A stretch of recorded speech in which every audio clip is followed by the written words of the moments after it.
espère tous que ce type d'expériences vont effectivement changer les choses. Faire en sorte que ces jeunes, qui n'ont peut-être pas autant de chance que d'autres, puissent effectivement non seulement bénéficier d'une éducation musicale, et ça c'est extraordinaire, mais apprendre des règles de vie.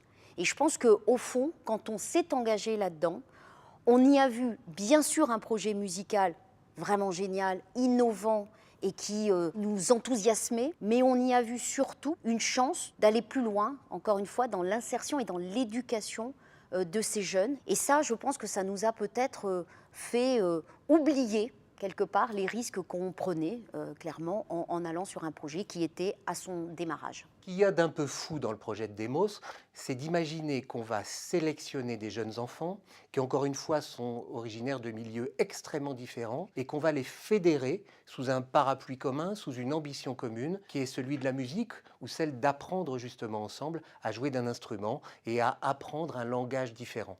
Ce langage qui est inconnu pour les enfants, pour la plupart d'entre eux, mais qui va les réunir parce que parlant la même langue, ils vont probablement partager les mêmes valeurs, les mêmes ambitions et de toute façon donner du sens à un projet auquel ils se sentiront complètement impliqués.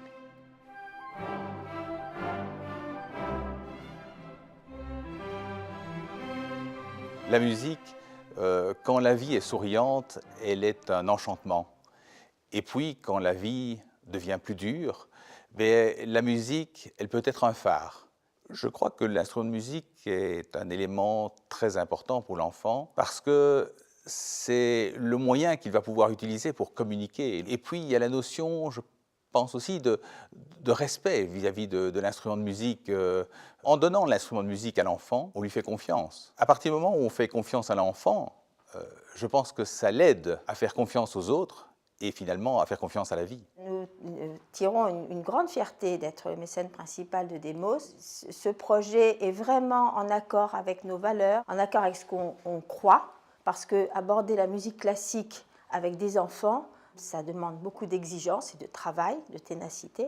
Allier dans ce programme des enfants, bien sûr, mais aussi des éducateurs sociaux, des musiciens, mettre tout ce monde-là ensemble pour faire quelque chose, c'est exactement ça que je veux transmettre parce que ce sont pour nous des valeurs clés pour justement vivre ensemble.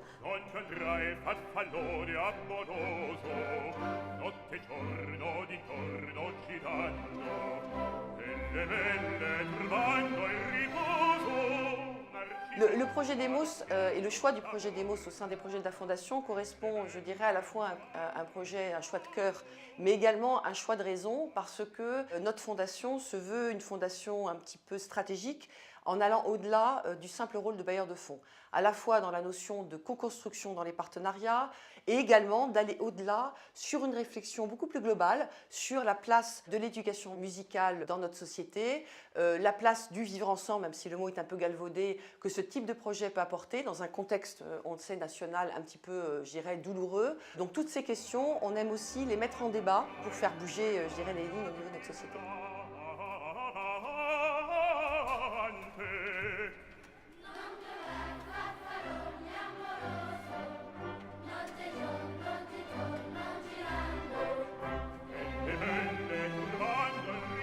Ce qui m'a convaincu dans Demos, c'est la conviction que j'ai qu'il faut qu'en France, on revienne à quelque chose qui s'est appelé l'éducation populaire. Il me semble, et ça c'est tout à fait personnel, que l'enjeu d'intégration de tous ces mouvements migratoires qui font la richesse incontestable de la France de 2030 vient au-dessus de tout le reste. Si on réussit ça, on réussit beaucoup de choses dessous. Et donc, je n'ai pas d'hésitation à dire que le seul programme de mécénat que BPI France a décidé de faire, et Dieu sait qu'on nous en a proposé, c'est celui-ci.